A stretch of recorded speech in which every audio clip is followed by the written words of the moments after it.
राधा तो बड़भागिनी, कौन तपस्या की, तीनों लोक के नाथ है, सो तेरो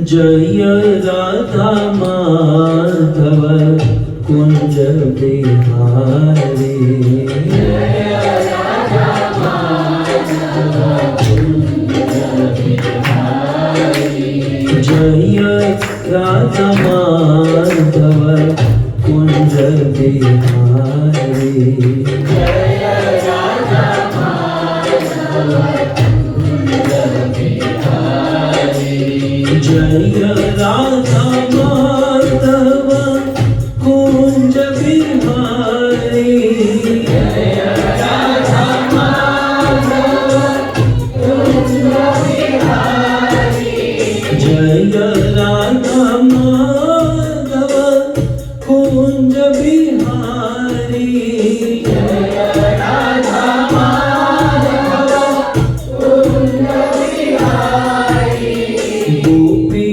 जन वल्लभ गिरिवरधारी, गोपी जन वल्लभ गिरिवरधारी, यशोदनंदन व्रज जन रंजन,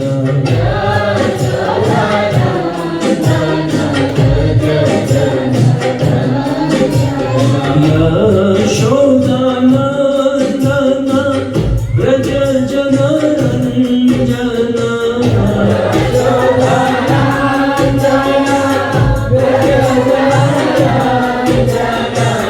यशोदानंदन व्रज जन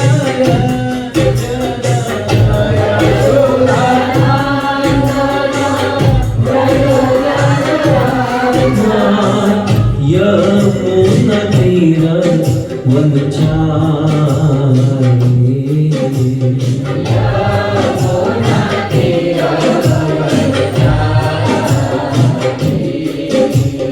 जय राधा माधव कुंज बिहारी, जय राधा माधव कुंज बिहारी, जय राधा माधव कुंज बिहारी, जय राधा माधव कुंज बिहारी, जय राधा माधव कुंज बिहारी, जय राधा माधव कुंज बिहारी, जगन्नाथाष्टकं पुण्यं यः पठे प्रयतः शुचि, जगन्नाथ अष्टकं पुण्यं यः पठे प्रयतः शुचि,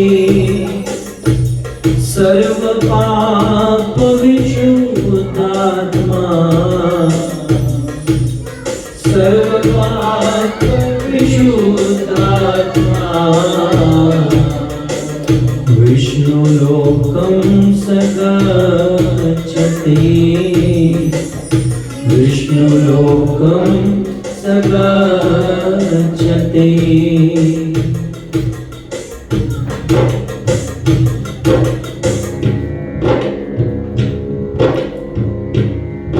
कदाचित् कालिंदी तट विपिन संगी तरलो, मुदा भेरी नारी वद कमला स्वाद धूप रमा शम्भो ब्रह्मा मरपति गणेशा चित्तपदो जगन्नाथ स्वामी जय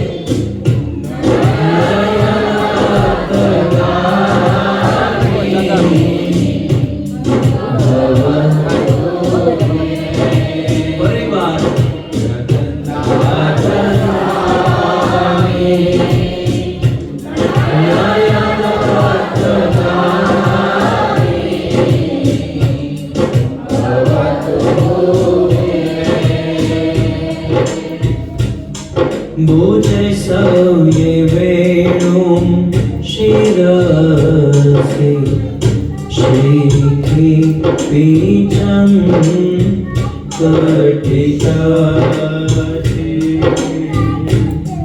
दुकूलं नेत्रान्ते सचर कहटाक्षं विदधते सदा श्रीमद्वृन्दावन वसति लीला परिचयो जगन्नाथ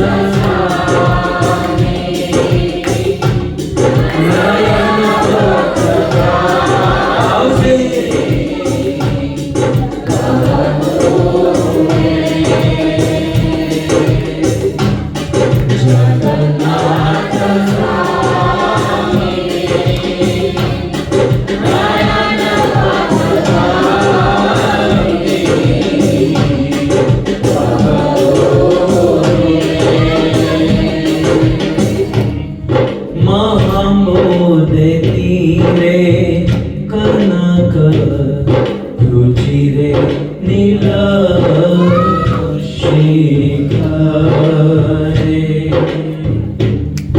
वसन प्रसादान्त सहज बलभद्रेण बलिना सुभद्रा मध्यस्थ सकल सुरसेवा वसरदो जगन्नाथ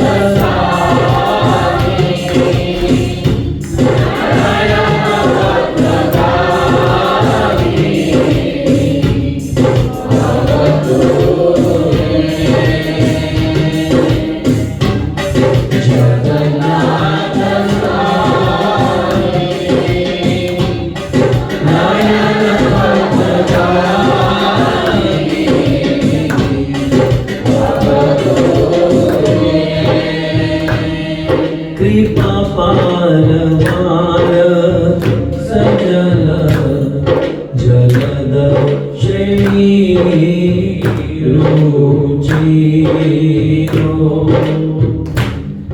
रमावाणी राम सुर अमल पंकेरुह मुख सुरेन्द्रे आराध्य श्रुति गणशिखागीत चरितो जगन्नाथ नयन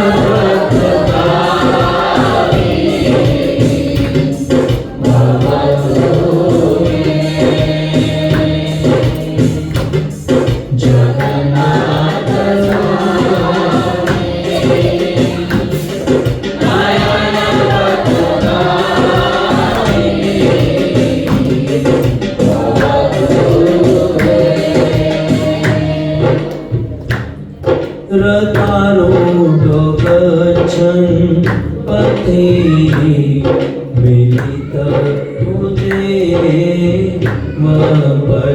पटले स्तुति प्रादुर्भावं प्रति पदमोपकर्ण्य सदय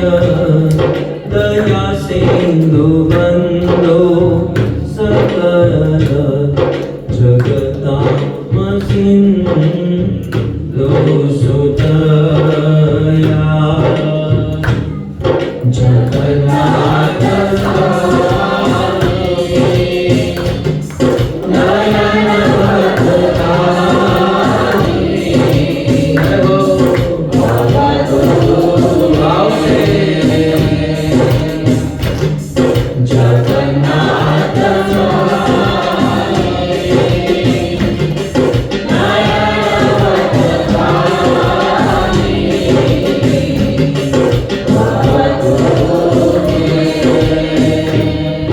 परम ब्रह्म पीड कुमार लयदलो तूल नयनो निवासी नीलाद्रो निहित चरणो अनंत शिरसी रसानंदिरा सरस वपुराली गह सुखो जगन्नाथ नयन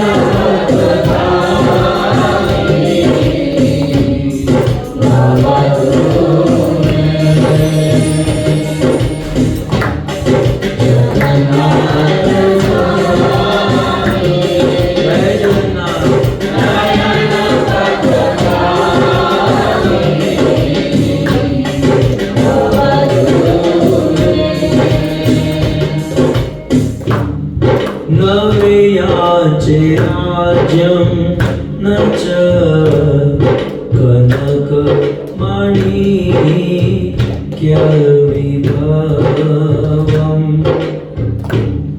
न याचे हम रम्या सकल जनकाम्या वर वधू सदा काले काले प्रमथ पतिना चरितो जगन्नाथ नयन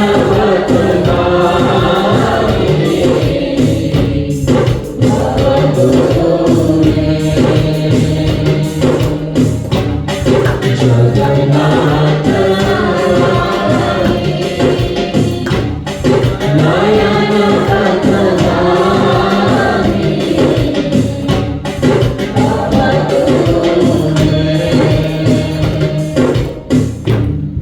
हर त्वं संसारं द्रुततरम् असारं शूरपते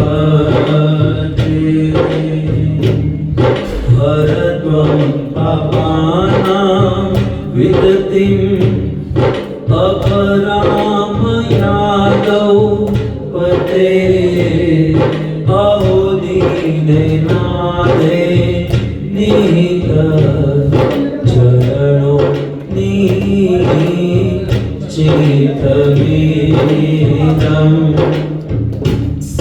जगन्नाथ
बलदेव जय सुभद्रा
नमो विष्णुपाद कृष्ण पृष्ठाय श्रीमते भक्ति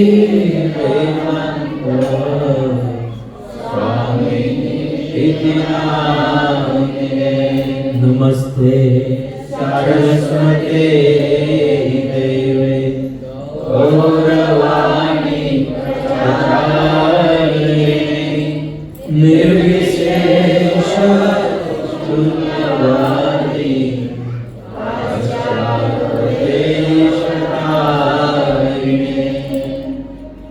श्री जगन्नाथ बलदेव सुभद्रा मैया की श्री गौर निताय की जगत गुरु श्रील प्रभुपाद की हरे कृष्ण। सब ठीक है?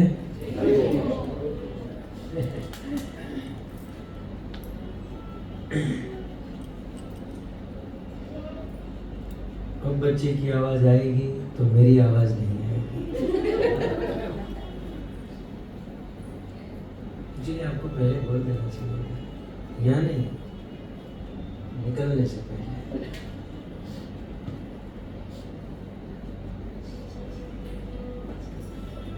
बोल दीजिए। हरे कृष्णा। हरे कृष्णा। तो पुनः एक बार फिर से अनुरोध है, निवेदन है, यदि आप प्रभु जी की वाणी का वास्तव में लाभ लेना चाहते हैं तो मेक श्योर करें कि बच्चे शांत रहे या फिर उनको बाहर ही खिलाइए, क्योंकि बहुत सुंदर परिसर भी है यहाँ पर और कथा हर परिसर में मात्र कथा होनी चाहिए और भगवान जगन्नाथ जी को भी अपनी कथा सुननी पसंद है। तो आप प्लीज इसको व्यवधान ना डालें, बच्चों को बाहर खिलाइए जो बैठ नहीं सक रहे हैं।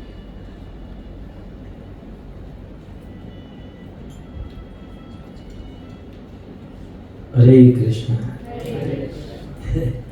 आप लोग कहेंगे हमारे घर पर आकर हमको ही चुप करा दिया।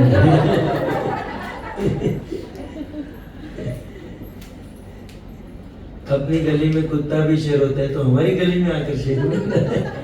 ऐसा नहीं, आपका प्रेम है और आप लोगों ने इतना संघर्ष करके तन मन और धन खर्च करके इतना सुंदर संयोग बना है तो फिर इसका लाभ लेना चाहिए, राइट?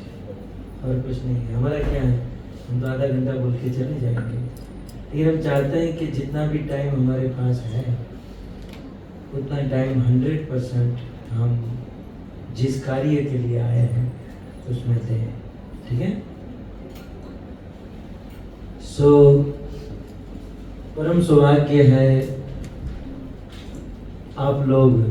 सर्वप्रथम तो मैं आप सभी भक्तों को धन्यवाद दूंगा और आप सभी भक्तों की सराहना करूंगा कि आप सब अपने देश से दूर किसी अन्य देश में रहकर इस प्रकार से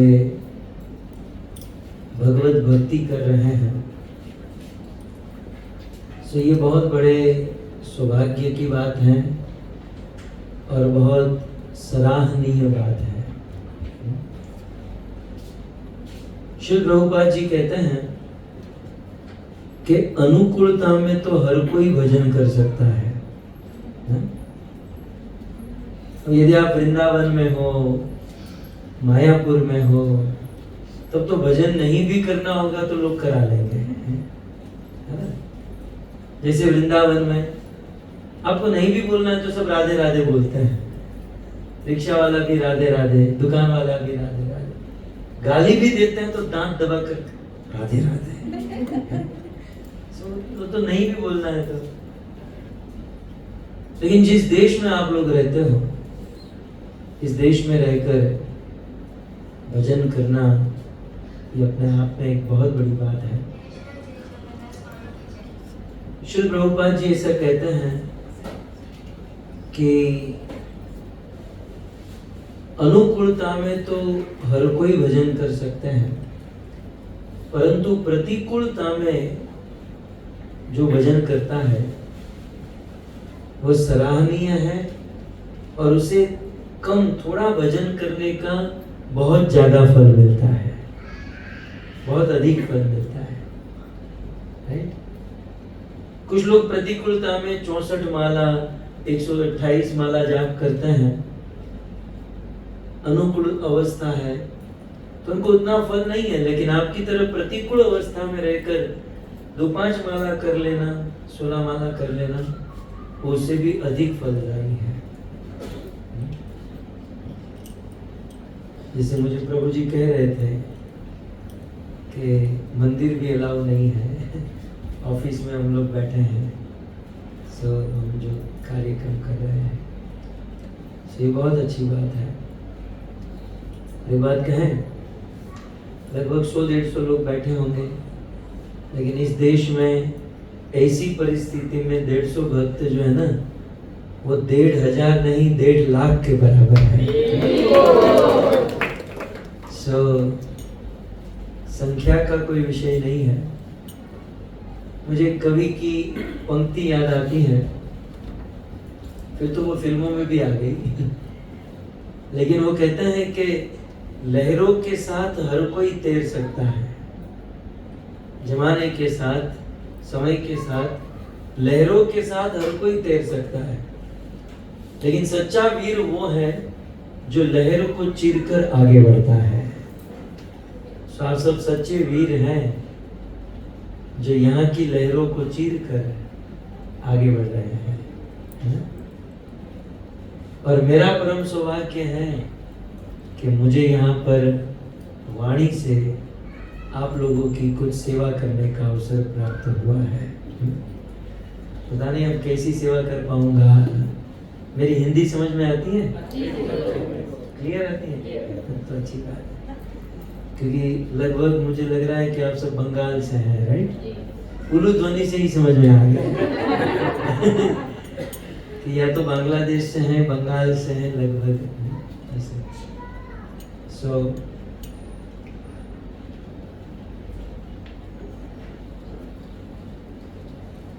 और मैं विशेष धन्यवाद दूंगा राधा भाव गौर प्रभु, है ना? मैं यहाँ पर लगभग 2012 या 14 में आया था। उसके 14 तब तो 11 साल हो गए। 14 या 16। हाँ, तो लगभग 10 साल के बाद हमारा यहाँ पर आना हुआ। बस हरे कृष्ण।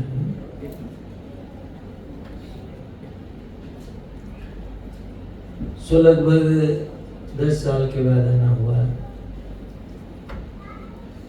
राधा बाबू गौर प्रभु के साथ तो चर्चाएं होती हैं। इस बार पूज्य श्री वल्लभ प्रभु का भी निमंत्रण रहा।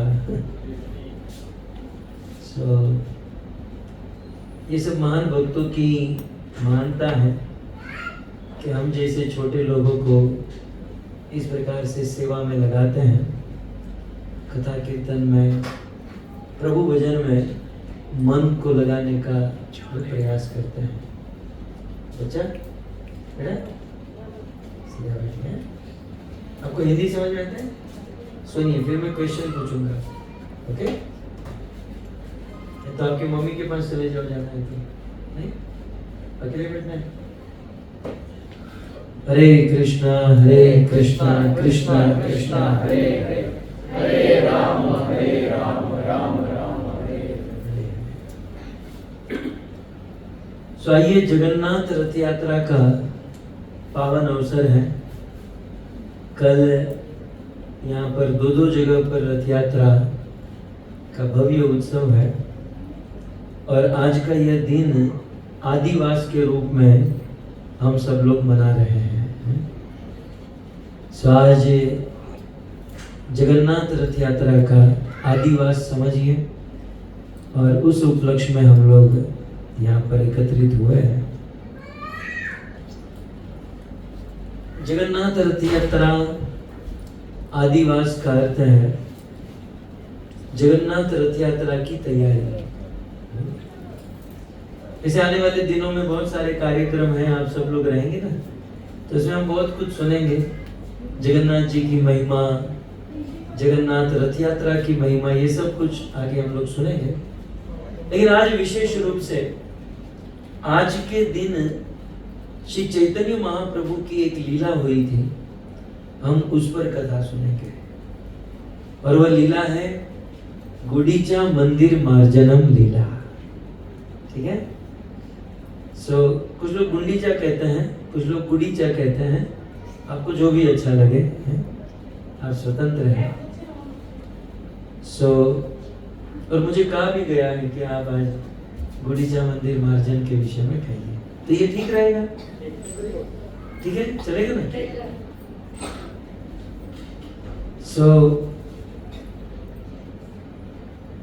बहुत सुंदर गुडीचा मंदिर मार्जन, यह उत्सव साक्षात स्वयं श्री चैतन्य महाप्रभु ने प्रारंभ करवाया। श्री चैतन्य चरितामृत में रथ यात्रा की बहुत सुंदर लीला है और ये सब रथ यात्रा के दौरान होने वाले उत्सव है। और इन दिनों में बहुत सुंदर सुंदर घटनाएं घटी हैं। मैं संक्षिप्त में आपको कहूं तो महाराज प्रताप रुद्र जो उड़ीसा के राजा हुआ करते थे, और वे राजा प्रताप रुद्र श्री चैतन्य महाप्रभु के बड़े प्रेमी श्री चैतन्य महाप्रभु के बड़े भक्त थे और उस राजा प्रताप रुद्र को श्री चैतन्य महाप्रभु से मिलना था। तो एक दिन राजा प्रताप रुद्र कहते हैं सार्वभौम भट्टाचार्य से, सार्वभौम भट्टाचार्य जगन्नाथपुरी में रहते हैं। संस्कृत में परिचय इतना, बहुत बड़े वेदांती हैं। सार्वभौम भट्टाचार्य बहुत बड़े ज्ञानी हैं और कवि कर्णपुर के अनुसार सार्वभौम भट्टाचार्य देवताओं के गुरु बृहस्पति के अवतार है जो जगन्नाथपुरी में रहते हैं। सो महाराज उड़ीसा के राजा प्रताप रुद्र ने सार्वभौम भट्टाचार्य से कहा कि महाप्रभु का मुझे दर्शन करना है, मुझे श्री चैतन्य महाप्रभु से मिलना है। तो हे सार्वभौम भट्टाचार्य, आप मुझे चैतन्य महाप्रभु से मिला दीजिए। सार्वभौम भट्टाचार्य ने कहा कि राजा आप चिंता मत करो, जब मैं महाप्रभु से मिलूंगा, वो मेरी बात रखता है तो मैं निवेदन करूंगा, महाप्रभु आपको मिलेंगे। और फिर एक दिन की बात, मैं बांग्ला भाषा में कुछ पद पढ़ूं, मेरे से ज्यादा तो आपको आता होगा, यदि मैं गलत हूं तो मुझे करेक्ट कीजिएगा। राइट, मेरे पास बांग्ला भाषा में, क्योंकि चैतन्य चरितामृत बांग्ला भाषा में है, ठीक है।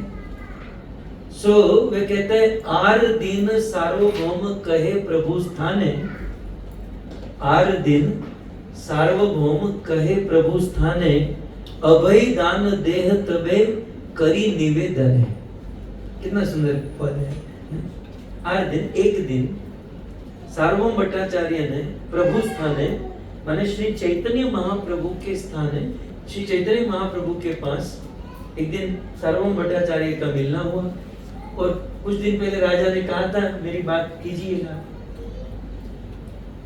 सो एक दिन श्री चैतन्य महाप्रभु और सार्वभौम भट्टाचार्य बैठे थे और श्री चैतन्य महाप्रभु ने कहा, सार्वभौम भट्टाचार्य ने कहा कि महाप्रभु मैं आपसे कुछ कहना चाहता हूँ लेकिन मुझे डर लग रहा है। सो सबसे पहले आप मुझे अभय दान दीजिए। सो अभय दान देह, हे महाप्रभु आप मुझे अभय दान दीजिए, तबे करी निवेदन है, तब मैं आपको निवेदन करूंगा। तब श्री चैतन्य महाप्रभु सार्वभौम भट्टाचार्य से कहते हैं कोई चिंता मत करो, मुश्किल नहीं, ये आपके यहाँ की भाषा है, यहाँ की तकिया कलम है, मुश्किल नहीं, मुश्किल नहीं, मुश्किल। सो महाप्रभु ने कहा मुश्किल नहीं, आप चिंता मत कीजिए, आप डरिए मत, आप भय मत कीजिए, आपके हृदय में जो भी बात है आप कहिए। सो प्रभु कहे कह तुम्ही किछु नाही भय। चैतन्य प्रभु माने चैतन्य महाप्रभु ने कहा कि किछु नहीं भय, आपको कोई भय नहीं है, योग्य हेल करीव अयोग्य हेल नहीं। सार्वभौम आप मुझे बोलिए, यदि योग्य होगा तो मैं करूंगा, योग्य नहीं होगा तो मैं नहीं करूंगा, ठीक है, इसमें कोई प्रॉब्लम नहीं है। तब सार्वभौम भट्टाचार्य कहते हैं, सार्वभौम कहे यही प्रताप रुद्र राय, उत्कंठित हैया तोमा मिली वार चाहे। सार्वभौम भट्टाचार्य कहते हैं कि उड़ीसा के राजा प्रताप रुद्र का नाम आपने सुना है? उड़ीसा के राजा प्रताप रुद्र का नाम आपने सुना हो तो वे राजा प्रताप रुद्र महाप्रभु, अरे भाई किसका है? हो गया? हरे कृष्णा हरे कृष्णा कृष्णा कृष्णा हरे हरे राम राम राम। क्या कह रहा था मैं? भूलने की बीमारी और आप लोग केवल वो सब्जी खिलाए, मिक्स वेजिटेबल, बादाम नहीं खिलाए ना, इसलिए भूल जाते। खैर मजाक कर रहा हूँ, लेकिन थोड़ा ध्यान रखिए, आधा पौना घंटा है, मोबाइल छोड़ दीजिए, सब कुछ अब 24 घंटा तो मोबाइल होता ही है। आप केवल मुझे थोड़ा सा साथ दीजिए ना, मैं आपको डुबा दूंगा, कथा रस में नहला दूंगा, लेकिन थोड़ा सा आप सपोर्ट कीजिए। आप समझ नहीं पाएंगे आप कहाँ बैठे हैं, यदि आप थोड़ा सा ध्यान रखेंगे। सो इनको बिठा लीजिए। कौन है इनकी माता?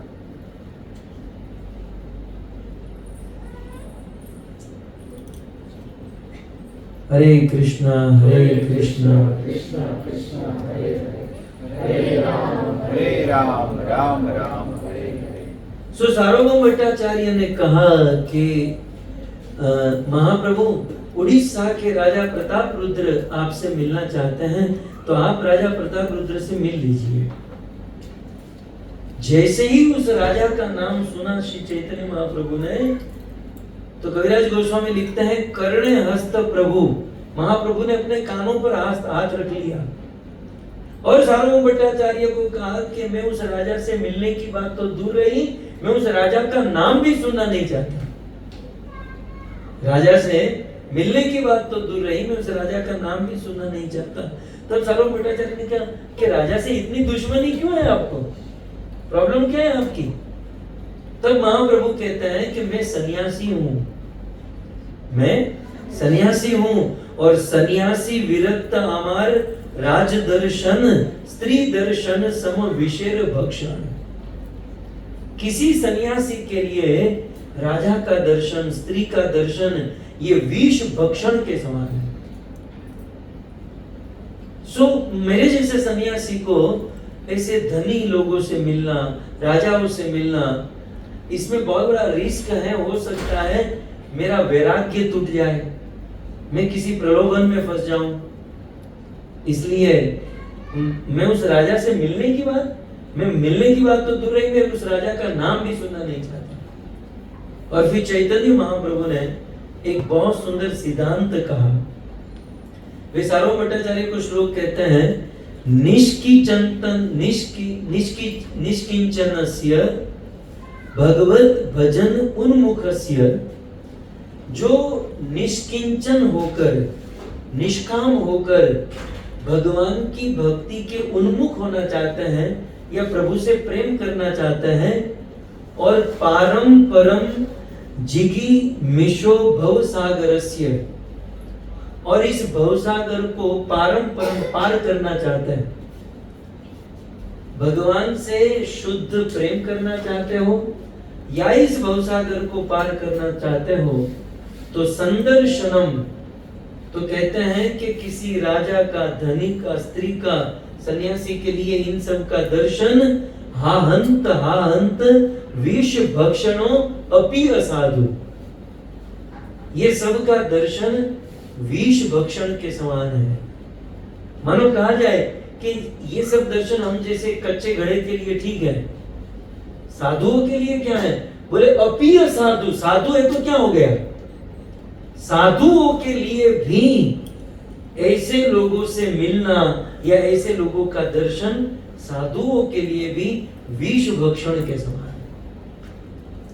श्री चैतन्य महाप्रभु कहते हैं कि साक्षात कोई धनी आदमी या कोई साक्षात स्त्री से मिलकर दिमाग बिगड़े तो दूर की बात है, लेकिन दारू भी प्रकृति हई मुने रपी मन।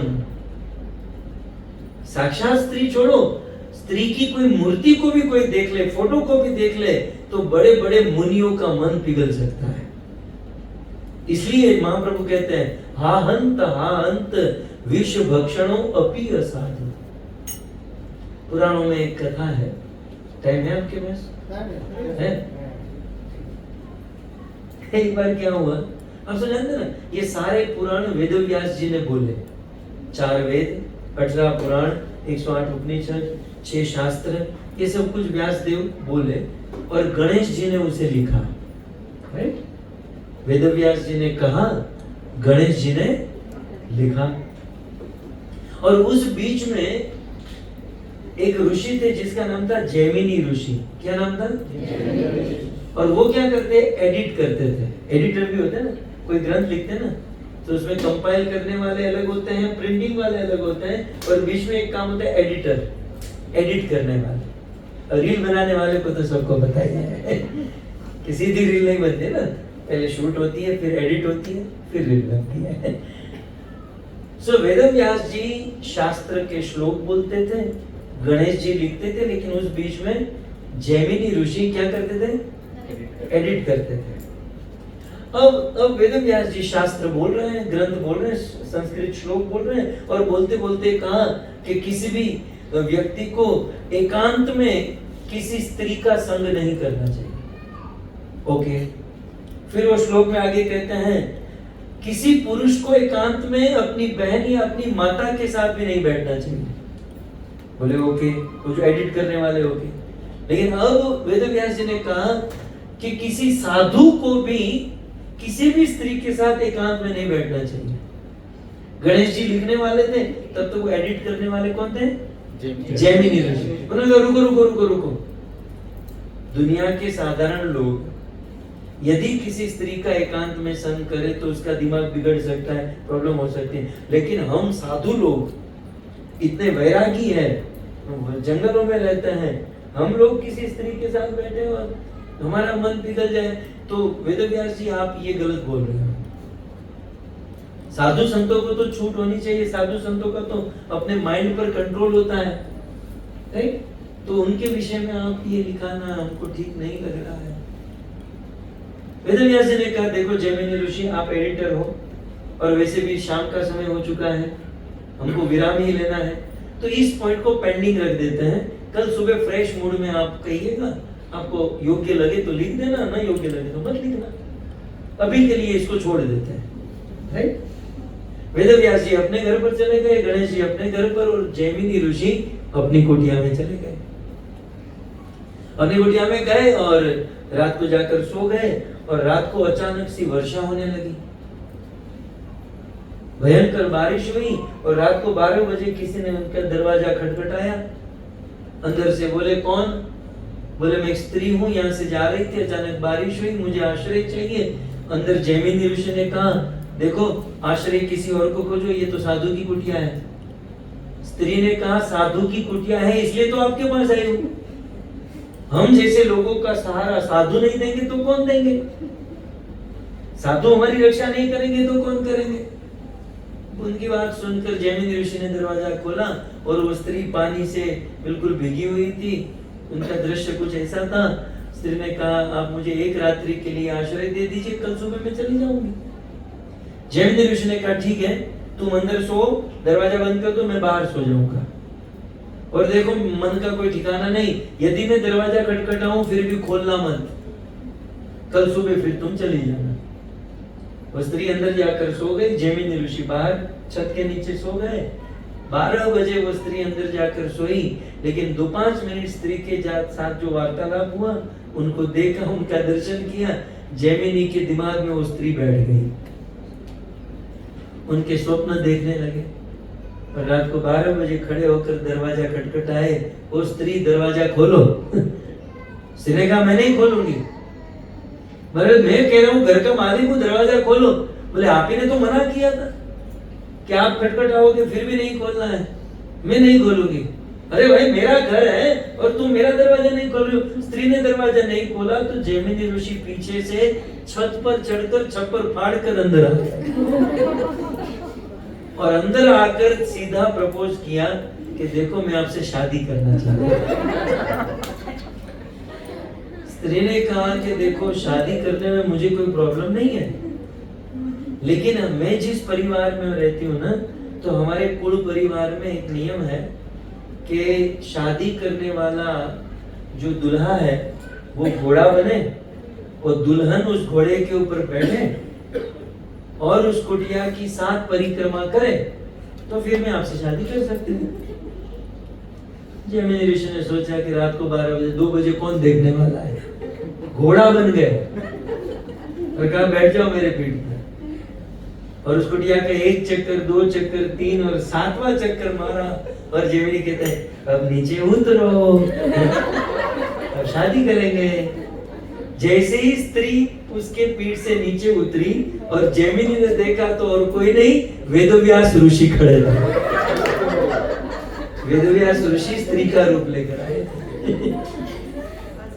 और वेदव्यास ऋषि ने कहा कि महाराज कल रात को आप कह रहे थे कि किसी साधु को एकांत में स्त्री के साथ नहीं बैठना चाहिए, महाराज अब आपका क्या ख्याल है?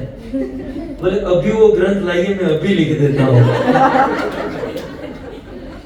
तो मैं ये कथा पुराणों की क्यों सुनाया चैतन्य महाप्रभु कहते हैं कि मैं सन्यासी हूं, और सन्यासी का धर्म वो किसी धनी राजा से नहीं मिलते, स्त्री से नहीं मिलते। क्यों? क्योंकि ये विष भक्षण के समान है, राइट? हा हंत विष भक्षणों अपि असाधु। इसलिए मैं सार्वभौम, मैं उस राजा से नहीं मिलूंगा। इस प्रकार से श्री चैतन्य महाप्रभु की सन्यास धर्म में बड़ी निष्ठा थी। फिर आगे कथा आती है, उस राजा प्रताप रुद्र को, ध्यान से सुनिएगा, महाप्रभु ने मना कर दिया, मैं नहीं मिलूंगा, और इतनी बड़ी फिलोसॉफी भी बता दी। फिर राजा प्रताप रुद्र ने इन्फ्लुएंस लगाया, महाप्रभु का एक सेवक था स्वरूप दामोदर, आपने नाम सुना होगा। तो स्वरूप दामोदर के इन्फ्लुएंस से कहा कि आप जरा महाप्रभु को कहो ना मुझे मिले। स्वरूप दामोदर ने कहा महाप्रभु के आप राजा से मिल लीजिए। महाप्रभु कहते ये सब लोग राजा की बात लेकर मेरे पास क्यों आ रहे हैं? फिर राजा ने गोविंद को कहा, महाप्रभु के सेवक गोविंद को कहा कि जरा मेरी बात करो ना। तो सब लोग महाप्रभु को टॉर्चर कर रहे थे, आप राजा से मिलिए, राजा से मिलिए।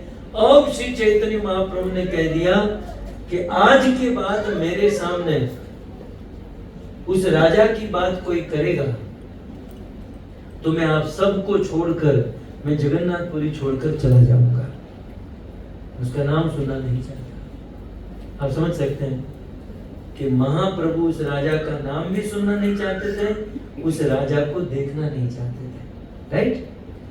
फिर रथ यात्रा में क्या हुआ कि महाप्रभु जिस राजा प्रताप रुद्र को मिलना नहीं चाहते थे, देखना नहीं चाहते थे, नाम भी सुनना नहीं चाहते थे, वो महाप्रभु स्वयं दौड़कर राजा प्रताप रुद्र के पास गए और उसको आलिंगन कर लिया।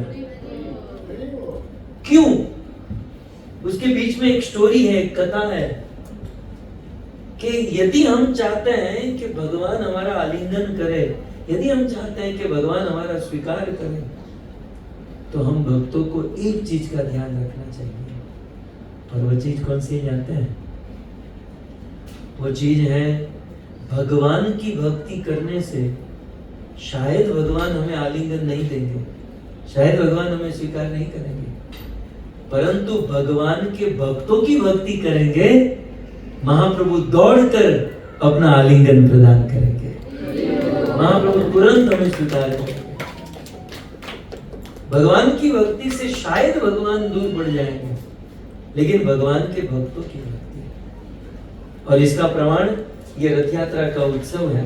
ये रथ यात्रा के उत्सव के पहले की, ये आदिवास लीला में आपको कह रहा हूं कि रथ यात्रा के पहले ये घटना जगन्नाथपुरी में घटती है।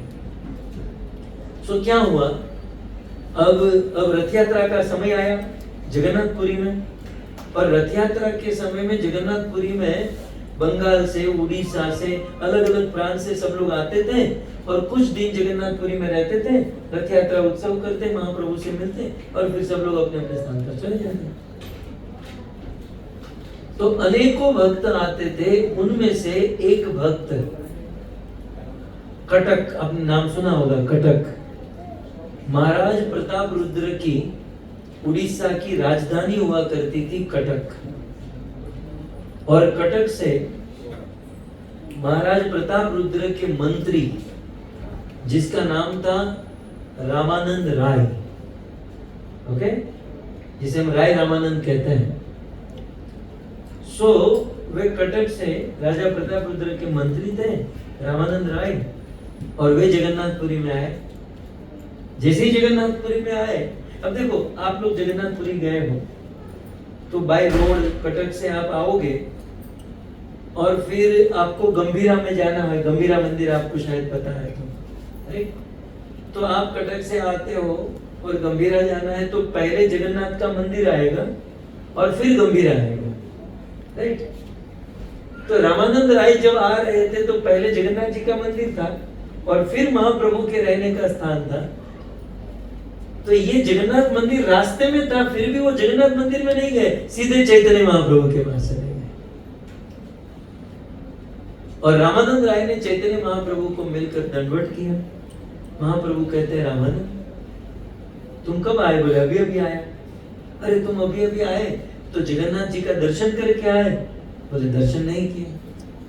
बोले जगन्नाथ जी का दर्शन किए बिना तुम सीधे मेरे पास कैसे आ गए? तब रामानंद राय कहते हैं कि मेरे लिए जगन्नाथ कहिए या कुछ भी कहिए, मेरे लिए प्रथम दर्शन गुरु गोविंद दोनों खड़े काको लागू पाएंगे। बलिहारी गुरुदेव की जिसने गोविंद देव लिखा।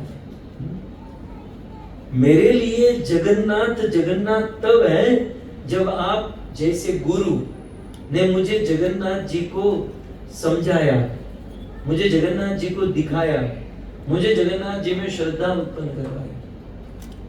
सो इवन जगन्नाथ जी का मंदिर रास्ते में था, दर्शन पहले था, लेकिन फिर भी मेरा मन नहीं माना और मैं सीधे आपके चरणों में आ गया।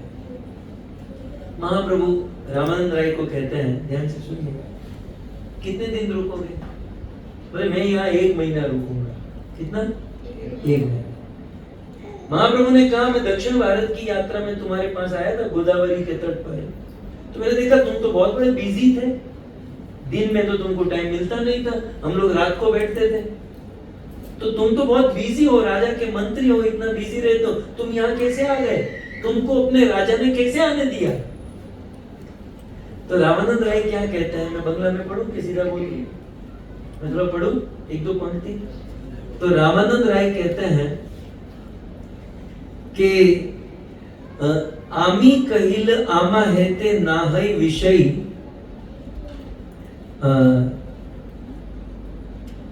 क्या कहते हैं, ओके, राय रामानंद कहते हैं कि मैं यहाँ जगन्नाथपुरी में रथ यात्रा में आना चाहता था, तो मैंने अपने राजा, अब ये मंत्री है, इसके राजा कौन? प्रताप रुद्र तो बोले मैंने मेरे राजा प्रताप रुद्र, मतलब आप समझे जॉब करते हैं जहाँ पर, तो रामानंद राय एक एम्प्लॉय है, एक सेवक है, और उसका मालिक है राजा प्रताप रुद्र, राइट? तो रामानंद राय कहते हैं कि मैंने राजा प्रताप रुद्र को कहा कि मैं चैतन्य महाप्रभु से मिलना चाहता हूँ, मैं जगन्नाथपुरी रथ यात्रा में जाना चाहता हूँ, तो मैं कुछ दिन के लिए जगन्नाथपुरी जाऊं? तो महाप्रभु एक्साइट हो गए। अच्छा तुमने राजा को ऐसा पूछा, मुझे जल्दी बताओ राजा ने तुम्हें क्या जवाब दिया? उस राजा ने तुम्हें क्या उत्तर दिया?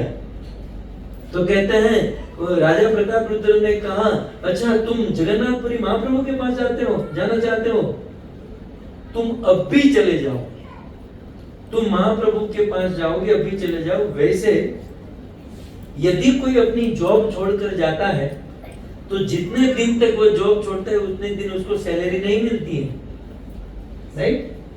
लेकिन ये क्या कहते हैं, तोमार जे वर्तन तुम्ही खाई से वर्तन, बोले तुम्हारा जो वेतन है, तुम जगन्नाथपुरी जाओ और जगन्नाथपुरी में जितना दिन रुकना है उतना रुको, और वहां रुकोगे फिर भी तुम्हारा वेतन बंद नहीं होगा, तुम्हारी सैलरी बंद नहीं होगी।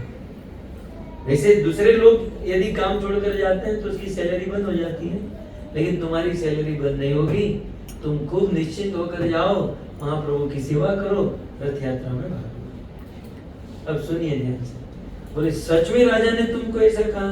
बोले सच में ऐसा कहा कि तुम जा सकते हो, तुम रह सकते हो, तुम्हारी सैलरी भी बंद नहीं होगी और तुम खूब सेवा करो। तब श्री चैतन्य महाप्रभु ने कहा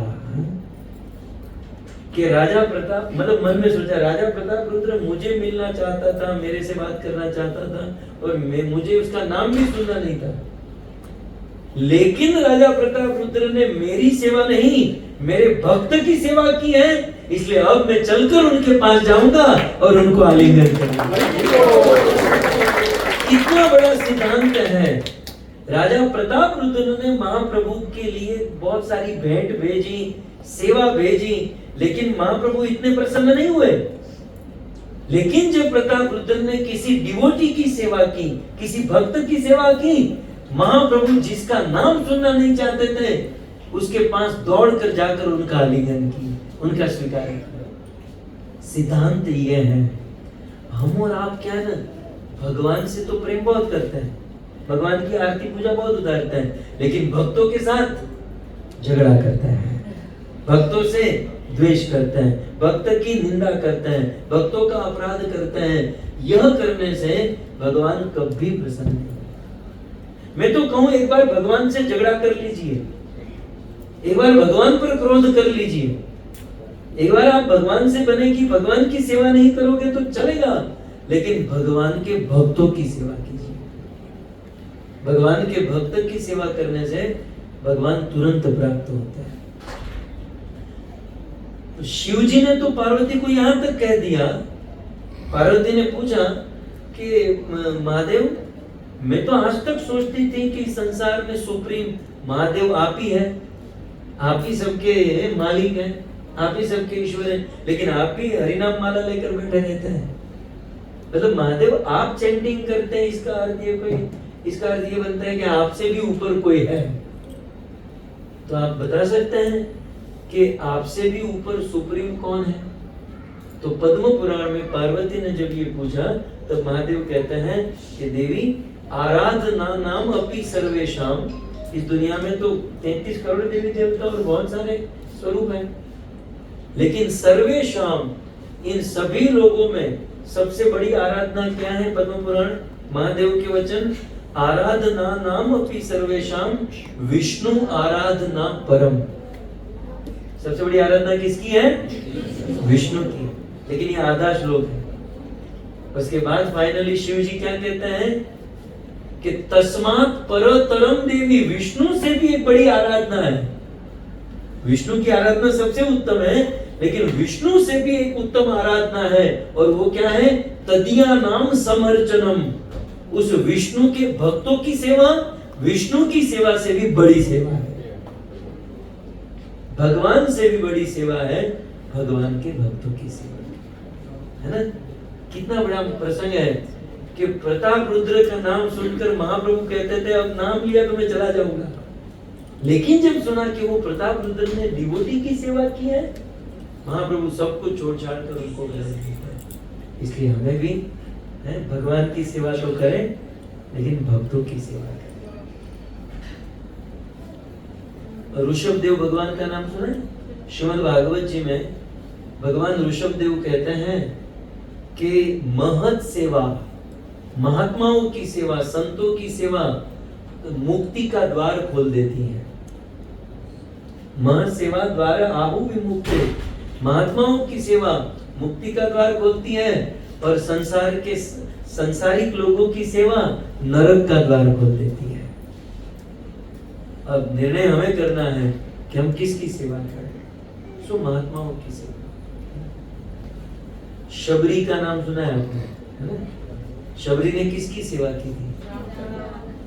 नहीं, अपने गुरु की सेवा की थी, संतों की सेवा की थी ना, मतंग ऋषि की सेवा, साधु सेवा की थी। तो शबरी ने साधुओं की सेवा की, इसलिए शबरी को भगवान के पास नहीं जाना पड़ा, भगवान चलकर शबरी के पास आए, है ना?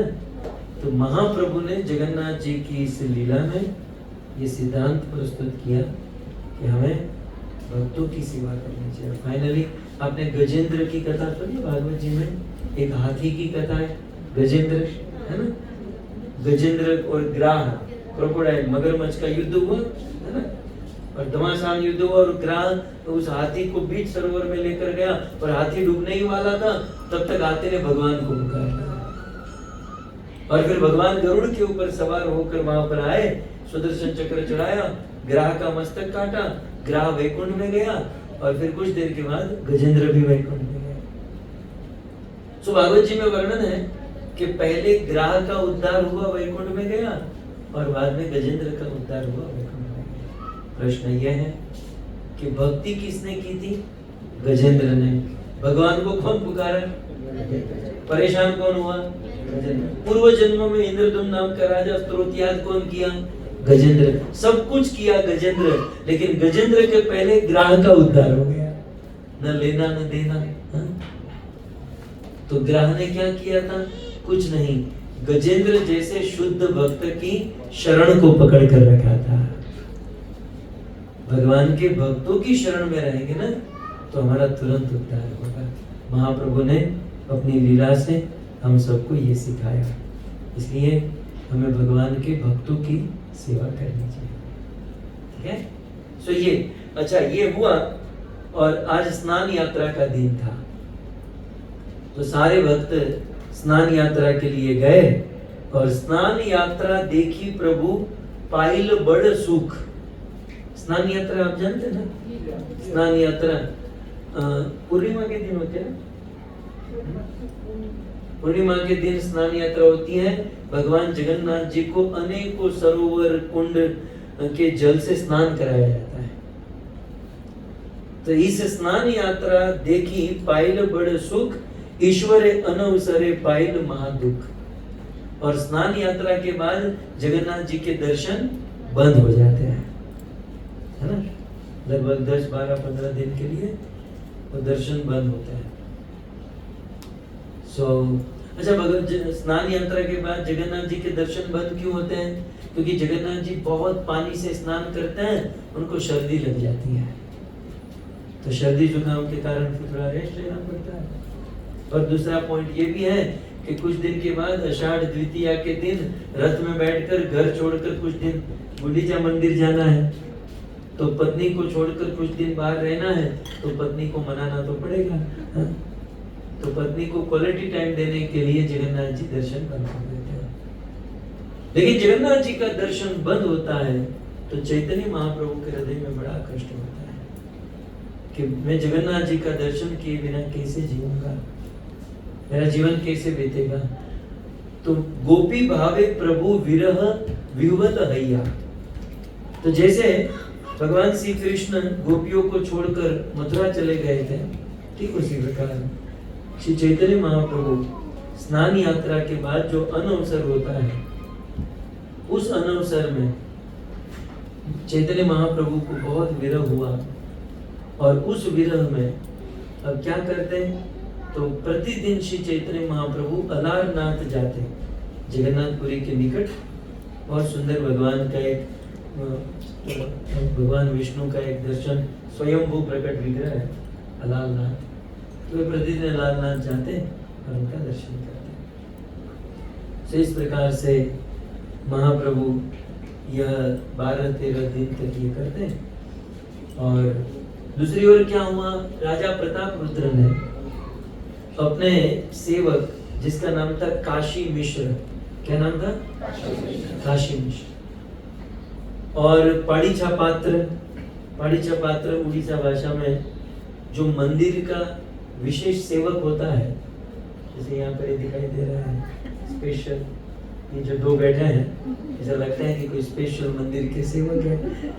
तो पाड़ीछा पात्र माने जो स्पेशल ठाकुर जी की जो सेवा करते हैं उसे पाड़ीछा पात्र कहते हैं। तो राजा प्रताप रुद्र ने काशी मिश्र और पाड़ीछा पात्र से कहा कि देखो महाप्रभु से तो मिलना हो नहीं रहा है, लेकिन आप लोग ध्यान रहे, श्री चैतन्य महाप्रभु जो भी चाहते हैं, उनकी जो भी इच्छा है उसे पूर्ण करना, और वो आज्ञा करे और आपको इच्छा, उनकी इच्छा पूर्ण नहीं करना है, उनकी इच्छा को समझकर हमें उनकी सेवा करनी है। आप समझ रहे ना? देखो, आप दान मांगने वाला किसी से मांगता है तो एक तो मांगने वाला भी मरा हुआ माना जाता है, और मांगने के बाद मांगने पर देने वाले को जो दान का फल है वो पूरा नहीं मिलता है। आप समझ रहे हैं?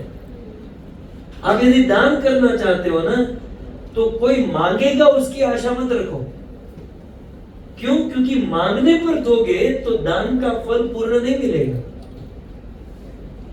इसलिए मांगने वाला मांगे भी नहीं और देने वाला मांगने से पहले ही दे दे। ये बात यदि है तो दोनों को पूर्ण फल मिलता है, नहीं तो मांगने वाले को भी फल नहीं मिलता, देने वाले को भी नहीं मिलता।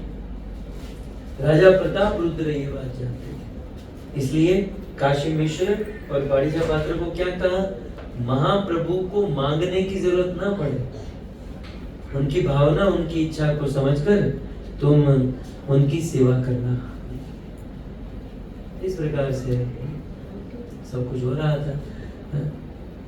तब तक श्री चैतन्य महाप्रभु एक दिन उस पाड़ीचा पात्र और काशी मिश्र आते हैं महाप्रभु के पास और कहते हैं राजा ने हमको कहा है आपकी सेवा करने के लिए, लेकिन हमको कुछ समझ में नहीं आ रहा है कि आपकी क्या इच्छा है। महाप्रभु ने कहा मेरी इच्छा है, सुनो बताओ क्या इच्छा है। बोले जगन्नाथ जी रथ यात्रा के दौरान जगन्नाथ मंदिर से निकलकर गुंडीचा मंदिर जाएंगे और वहां 10 दिन तक रुकेंगे। तो साल में एक बार वो मंदिर साफ होता है। तो श्री चैतन्य महाप्रभु काशी मिश्र और पाड़ीचा पात्र को कहते हैं कि इस बार गुंडीचा मंदिर को मैं साफ करना चाहता हूँ। अब ये तो कान पे हाथ रख लिए, बोले महाप्रभु ये क्या कर रहे हो, हमको मरवाओगे, राजा हमको फांसी पर चढ़ा देगा। हमारे जगन्नाथपुरी में बहुत सारे सेवक हैं, नौकर हैं, वो सब साफ सफाई कर देंगे, आप क्यों साफ करना चाहते हैं। महाप्रभु ने कहा मेरी इच्छा पूर्ण करना है ना आपको। राजा ने क्या कहा है, महाप्रभु की इच्छा पूरी करना। तो मेरी इच्छा यह है कि मैं अपने हाथों से मेरे भक्तों के साथ गुंडीचा मंदिर को साफ करूं। और देखो आपको मेरी आज्ञा है, मेरी इच्छा पूर्ण करना चाहते हो तो 100 झाड़ू कहते हैं, मार्जनी क्या कहते हैं, झाड़ू कहते हैं। देखो सभी भाषा में झाड़ू ही कहते हैं। 100 झाड़ू क्या ऑर्डर दिया, बोले 100 झाड़ू चाहिए मुझे, 100 पानी के मटके चाहिए, 100 माला जो आपने अभी पहनाई थी ना, 100 माला चाहिए, चंदन चाहिए, कुछ फूल चाहिए, ये सब मुझे लाकर दे दो और मेरे स्थान पर रख दो, हम लोग कल इसका यूज करेंगे। अब क्या करते हैं अब, और काशी मिश्र और पाड़ीचा पात्र बोले मना भी नहीं कर सकते, इनको झाड़ू चाहिए, इनको ये सब चाहिए। राजा ने कहा जो चाहिए दे देना, तो इनको भी देना पड़ा। महाप्रभु के पास ये सब कुछ लाकर रख दिया। अच्छा ये गुंडीचा मंदिर क्या है थोड़ा सा मैं आपको बता दूं। जगन्नाथ जी जगन्नाथ मंदिर से रथ में बैठकर गुंडीचा मंदिर जाते और वहां 10 दिन तक रुकते हैं। क्यों जानते हैं जगन्नाथ जी को प्रकट किसने किया, बताए कुछ, किसने? वेरी गुड, महाराज इंद्रद्युम्न।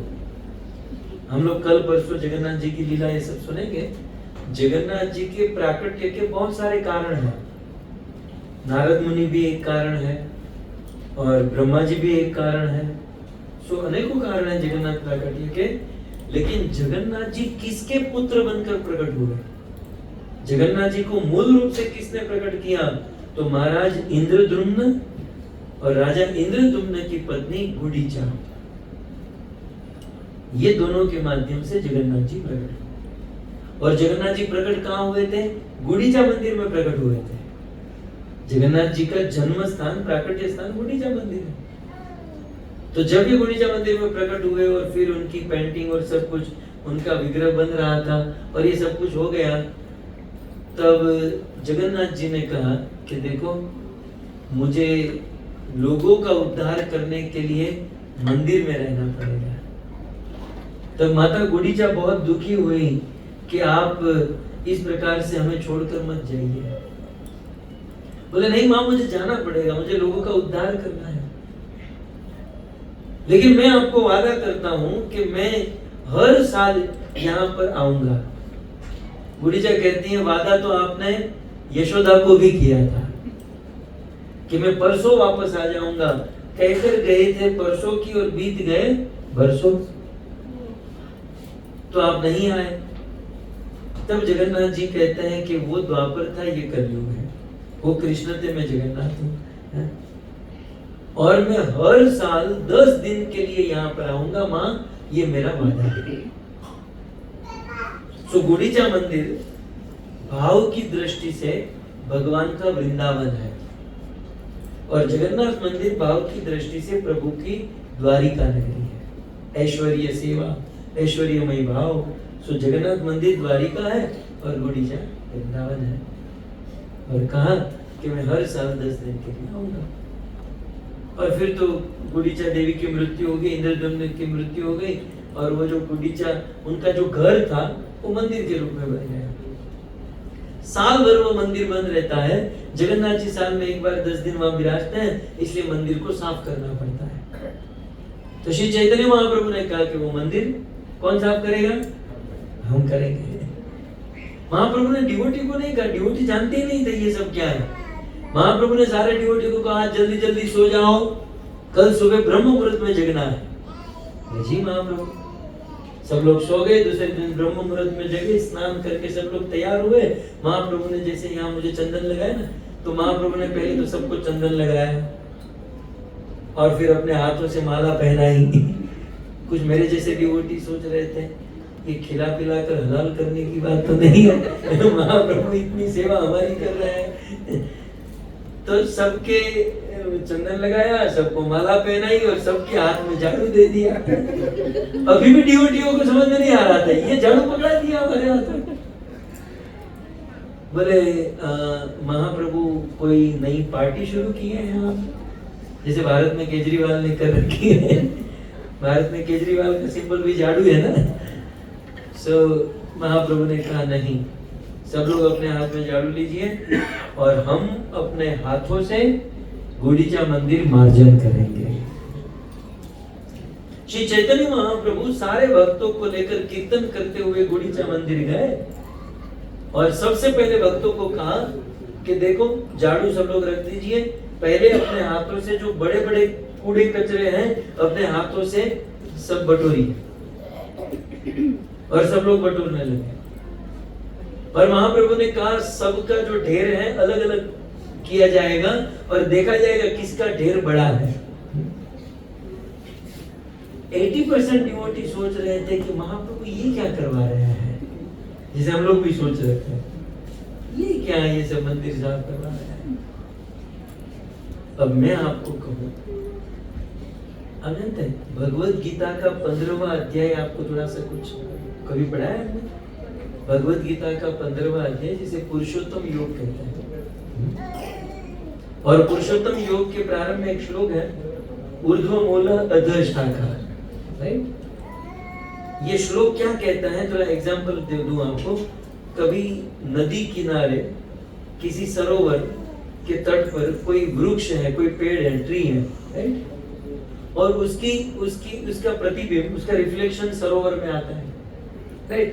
सरोवर के तट पर वृक्ष है, उसका रिफ्लेक्शन सरोवर में।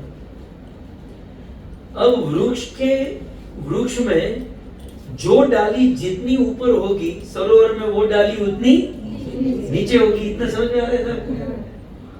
या फिर उसको ऑपोजिट करूं, सरोवर में जो डाली सबसे नीचे दिखाई देगी वो वृक्ष में क्या होगा? सबसे ऊपर होगी। ये लॉजिक तो आपको समझ में आ रहा है। तो गीता में कृष्ण ये कहना चाहता है कि ये भौतिक जगत कुछ ऐसा है। कैसा है? इस भौतिक जगत में जो चीज सबसे नीचे होगी, आध्यात्मिक जगत में वो चीज सबसे ऊपर होगी। इस भौतिक जगत में सबसे नीची चीज क्या है? झाड़ू मारना, है ना। हमारे वहां देखो, आजकल तो जमाना बहुत बदल गया है, लेकिन हमारे वहां मध्यकालीन युग में छुआछूत का जहां पर प्रश्न होता था तो झाड़ू मारने वाले को लोग छूते नहीं थे। वो गांव से बहुत दूर उनका निवास होता था, ऐसा रखा जाता। आजकल तो ऐसा नहीं है, लेकिन पहले ऐसा होता था। मतलब हमारे लोक में ऐसा था कि झाड़ू मारना मतलब बहुत नीची सेवा, राइट। हमारे संसार में भौतिक जगत में रोड साफ करना, झाड़ू मारना, ये सबसे नीची सेवा। ओके, तो भौतिक जगत में जो सबसे नीची सेवा है वो आध्यात्मिक जगत में क्या होगा? सबसे ऊंची सेवा होगी, राइट। यही सिद्धांत है। तो भौतिक जगत में झाड़ू मारना हो सकता है नीची सेवा है, लेकिन आध्यात्मिक जगत में ये सबसे ऊंची सेवा है। श्री चैतन्य महाप्रभु ये दिखाना चाहते, और महाप्रभु दिखाना चाहते हैं कि मंदिर में झाड़ू लगाते हैं और जितना कचरा बाहर निकालते हैं वो कचरा मंदिर से बाहर नहीं निकल रहा है, हमारे दिल से बाहर निकल रहा है, हमारे हृदय से बाहर निकल रहा है। इसलिए मात्र महाप्रभु नहीं, इतिहास में बड़े बड़े राजा जिसके चरणों में करोड़ों नौकर चाकर सेवक काम करते थे, लेकिन वे राजा भी अपने मंदिर को अपने हाथों से साफ करते थे। जैसे महाराज अम्बरीश, करो हरेर मंदिर मार्जनादिशु, अम्बरीश महाराज अपने हाथों से अपना मंदिर साफ करते थे, क्योंकि वे जानते थे कि मंदिर की सफाई एक्चुअल मंदिर की सफाई नहीं, हमारे दिल की सफाई है, हमारे हृदय की सफाई है। इसलिए मैं आप भक्तों को मैं कह सकता हूँ, क्योंकि मैं ये करता हूँ। आप जब भी मंदिर में आओ ना, ये प्रवचन, ये कथा कुछ समझ में आए ना आए, ये भगवत गीता, ये पुस्तक, ये सब समझ में आए ना आए, मंदिर में आकर झाड़ू अवश्य लगाइए। आप जब भी मंदिर में आते हैं ना, भक्तों को कहिए झाड़ू कहाँ पर है, मैं झाड़ू मारना चाहता हूँ। ये सबसे बड़ी सेवा है। हमारे बड़े बड़े आचार्यों ने भगवान के चरणों में नाक रगड़ कर कहा, प्रभु न मुझे भगवान बनना है, न भगवान का दास बनना है, मुझे भगवान के दासों के हाथों का झाड़ू बनना है, ताकि मैं आपका कुंज निकुंज को मैं साफ कर सकूं।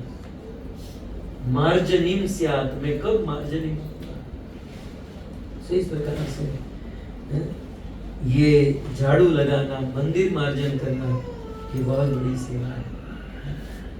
और आजकल तो साइंस ने भी ये साबित किया है। मैं केवल स्पिरिचुअलिटी में नहीं रहता, मैं साथ में साइंस भी परोसता हूँ। साइंस ने भी ये साबित किया है कि आप जब अपने घर पर कुछ चीज को लेकर कंफ्यूज हो जाते हो ना, आपका दिमाग थोड़ा सा कंफ्यूज हो जाता है कि यार अब क्या करें क्या नहीं, जो बुद्धि हो जाती है ना, आप सारा काम छोड़ दो और अपने घर को साफ सफाई करना शुरू कर दो। यहाँ आपका घर साफ होगा, वहां आपकी बुद्धि सुलझ जाएगी, आपकी जो प्रॉब्लम है उसका सॉल्यूशन आ जाएगा। ये विज्ञान ने ये साबित किया है। आपका जो बुक शेल्फ है, आपका जो भी है, उसको सब कुछ आप व्यवस्थित करने लगोगे ना, तो आपका जो भी माइंड में जो भी उलझन है वो भी सब व्यवस्थित हो जाएगी।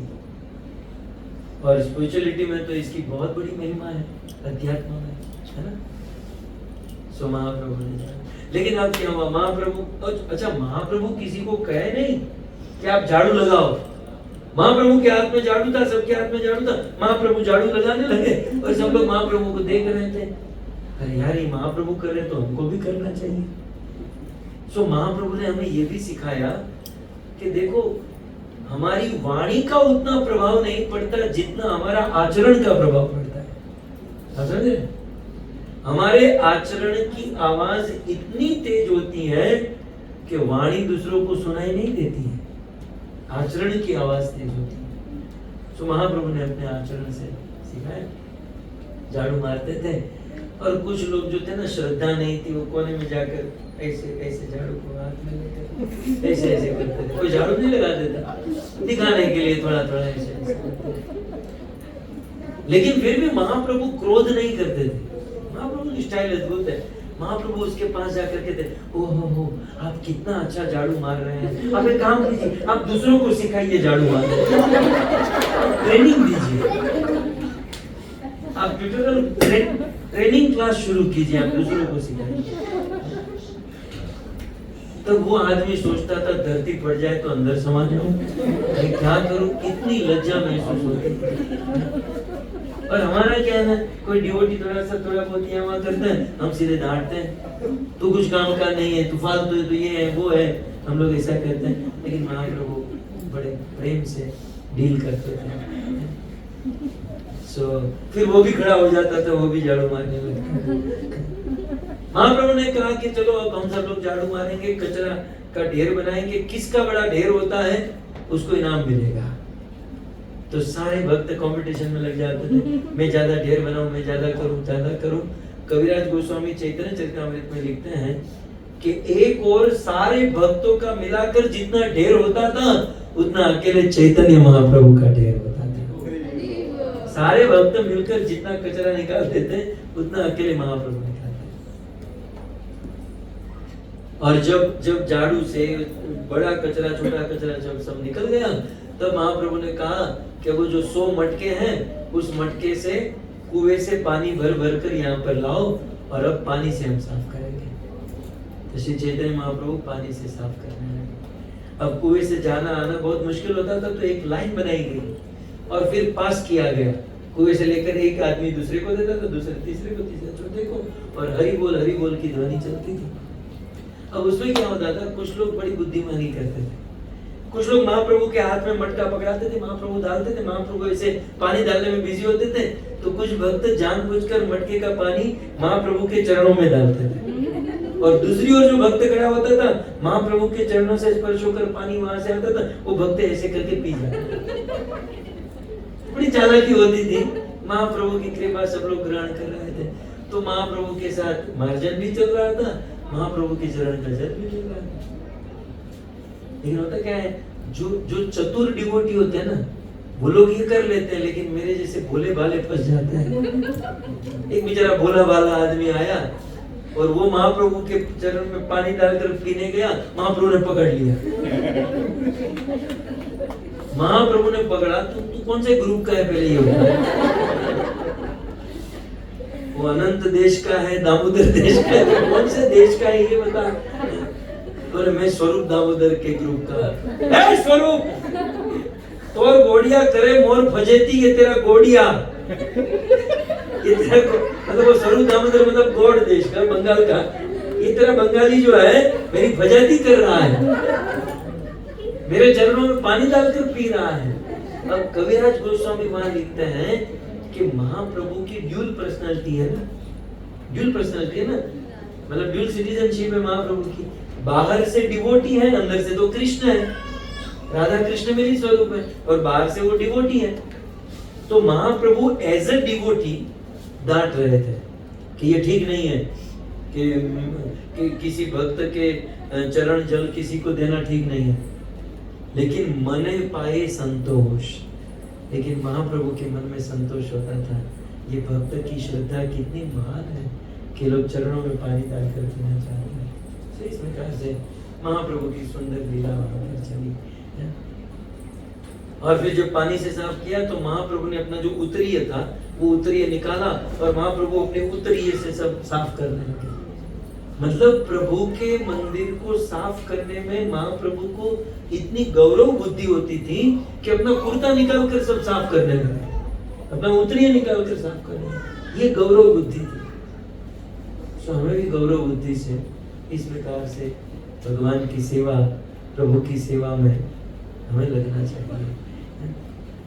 और जब उस मंदिर को साफ कर लिया, ऐसा कहते हैं वो मंदिर कैसा साफ हुआ, कविराज गोस्वामी ये ग्रंथ लिखे है ना, बोले मंदिर कैसा साफ हुआ, मंदिर वैसा साफ हुआ जैसे चैतन्य महाप्रभु का हार्ट, जैसे चैतन्य महाप्रभु का हृदय साफ है वैसा ही मंदिर साफ हो गया। और जब मंदिर साफ हो गया तो वाणीनाथ करके एक डिवोटी है, वो 500 लोगों का प्रसाद लेकर आया, जैसे यहाँ पर भी आया होगा प्रसाद।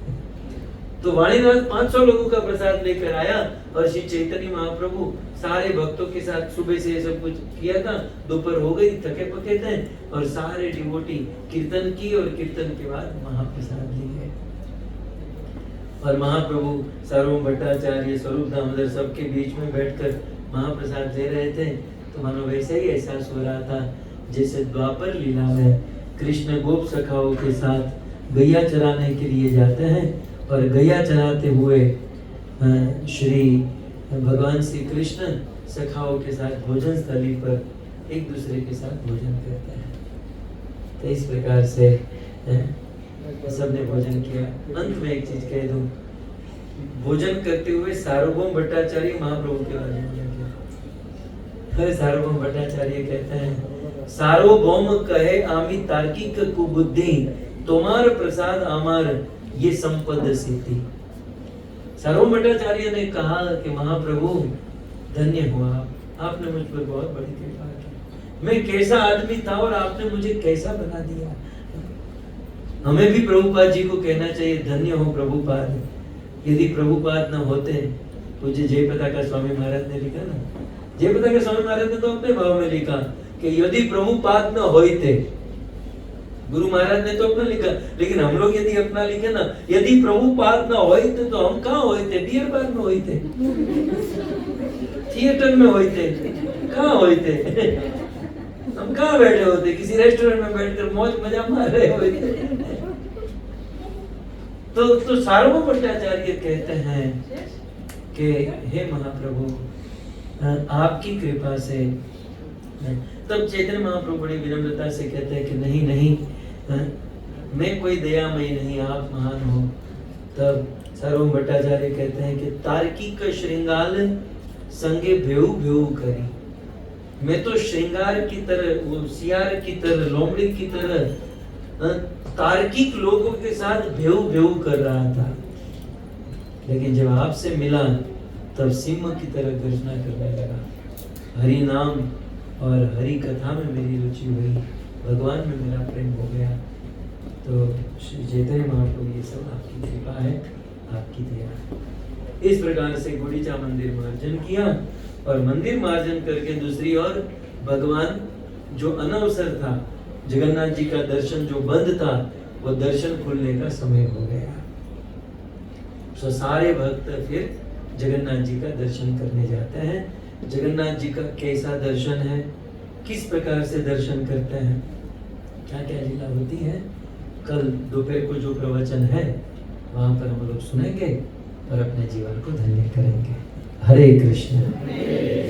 तो आप सभी भक्तों ने बड़े धैर्य से, मुझे पहले डाउट था कि प्रवचन हो पाएगा कि नहीं, लेकिन सिचुएशन कंट्रोल में आ गई। 2-5 थे यहाँ पर लेकिन सिचुएशन कंट्रोल में आ गई और आपने बड़े प्रेम से सुना। शुरू में मैंने थोड़ा सा कठोर होकर आपको डांटा, लेकिन वो मेरा प्रेम ही समझिए। और यदि वो नहीं बोला होता तो इतना शांति से हम लोग नहीं सुन पाते। सो कुल मिलाकर हमारे अपने लिए ही मैंने आप सबको कहा। सो थैंक यू, धन्यवाद। आप सबने मुझे